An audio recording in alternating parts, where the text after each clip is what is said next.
মূল বেতনের 20% বাড়ি ভাড়া সহ 3 দাবিতে কর্মবিরতি করে টানা কয়েকদিন ধরে রাজধানীতে নানা বিক্ষোভ কর্মসূচি পালন করছেন বেসরকারি এমপিওভুক্ত শিক্ষকরা।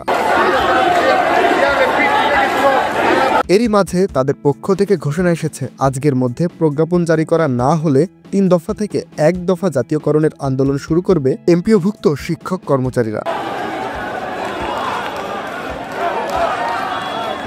এমপিওভুক্ত শিক্ষা জাতীয়করণ প্রত্যাশী জোটের সদস্য সচিব ও বাংলাদেশ মাদ্রাসা শিক্ষক কর্মচারী ফোরামের সভাপতি অধ্যক্ষ দেলোয়ার হোসেন আজিজি সামাজিক যোগাযোগ মাধ্যম ফেসবুকে এ ঘোষণা দেন। ফেসবুকে তিনি লেখেন, বুধবারের মধ্যে প্রজ্ঞাপন জারি করা না হলে 3 দফা থেকে 1 দফা জাতীয়করণের আন্দোলন শুরু করবে এমপিওভুক্ত শিক্ষক কর্মচারীরা। 14 অক্টোবর মঙ্গলবার রাতে হাইকোর্টের সামনে থেকে শিক্ষকদের পক্ষে এ ঘোষণা দেন শিক্ষক আন্দোলনের এ নেতা।